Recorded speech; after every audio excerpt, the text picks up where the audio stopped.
I won't be separated from this child. I need your help. So, you accept who I am? I've accepted that no one will fight for a child like its father. You've proven that much. But no dark magic. You must have known what you were letting yourself in for. When we were in Camelot, Merlin said that perhaps one day someone would be able to wield the power of the Dark One dagger for good. Show me that you can be that man. Show me, and we can save our child, and we can turn the darkness into light. Well, that's the thing with dark and light. Depends on your point of view. In the end, you do what you can to protect those you love. Right, well, I'd never resort to darkness because that's not what a hero does. In the heat of the moment, you do whatever it takes. You want a future with me? You have to do this my way.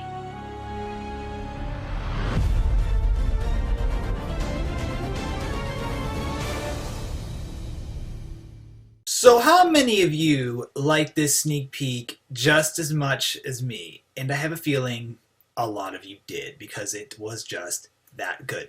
Emily DeRaven and Robert Carlyle did an amazing job in their performance here, and some very interesting themes were brought up, or elements or plot points that I want to dissect for a few minutes.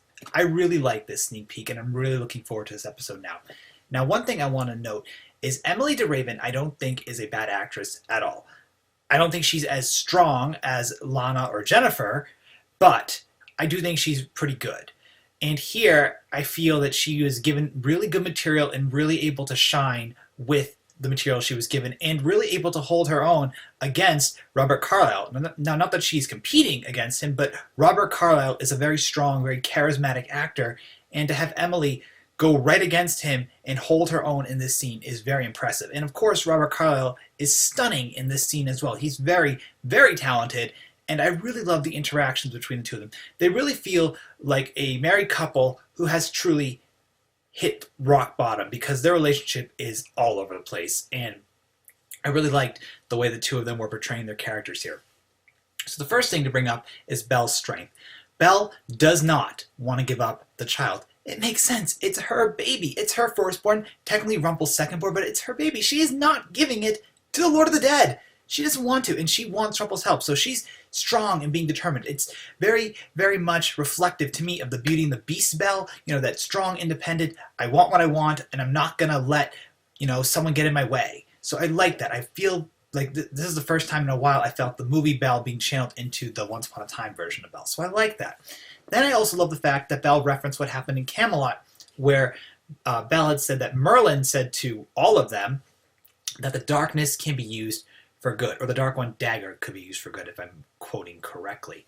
Either way, the Dark One's power is exactly that. It's the Dark One's power. It's a curse, it's dark magic, and Dark One power corrupts. It causes your skin to be scaly, it causes you to make deals and do all these horrible, horrible things. But at the same time, it really, it corrupts you and makes you kind of give in to your worst influences, or your worst, not even influences. It makes you give in to your greatest sins, and you do what you want without cause of consequence. So I like the fact that Belle is saying use your power for good. Like, she didn't say do not kill, but she's clearly not wanting anyone to die, but the only one in this matter that she's up against is Hades, so Rumpel is going to have to use his magic against Hades, but she goes no dark magic. And at the same time, I'm thinking, well, his magic is inherently dark. If he uses it for good, that's great. I mean, Regina, learns light and dark magic. The Dark One's magic can't be instantly, done for, it can't instantly say, oh, it's going to be light magic. It just doesn't work that way. At least I don't think it does. But, Emma used the Dark One magic for good. She healed Robin Hood with that power, I believe. So there's definitely many ways that Rumpel can use his power for, other people and not just personal gain, and without consequence of a deal. I think that's really, even though Belle isn't saying it, I think that's the driving point home, is she doesn't want Rumpel to just benefit himself. She wants him to be able to benefit others. Then he brings up the idea of, darkness and light, or darkness and goodness, evil and good are always dependent on the perspective of the person that it's looking at. And I thought that was a really interesting argument. Like, the way the two of them discussed that, I really, really, really like that. Now, a lot of us believe Rumpelstiltskin to be a relatively, evil character, at least for quite a while, and then he became sort of sympathetic, then he became a hero, then he just became crazy. So there's definitely a lot to view in that discussion. So I very much enjoyed the way that Rumpel brought out the idea of using, or the viewpoint of light and dark, I should say. I did like that quite a bit. And last but not least, Belle said she knows that Rumpel will protect, his child, because she just knows from experience, because Rumpel did everything in his power to protect Balefire, to find Balefire, to do what he could to save Neil before Neil died. Rumpel protects his family at whatever the cost it is, and he will do that. Belle knows he will do that for this baby. He's not going to let Hades take the child. So I love the fact that so many episodes were referenced just in this 1.5 or so minute of footage. I really, really liked it. So I think the sneak peek is very strong. I think we have some really good lines of dialogue. I think we have some really good acting.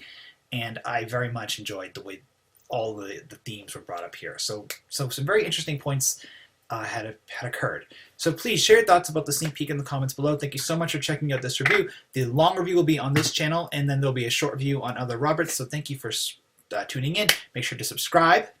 Be awesome. I'm trying to get the subscription rate back up on here. And we'll talk real soon about Once Upon a Time. Bye, guys.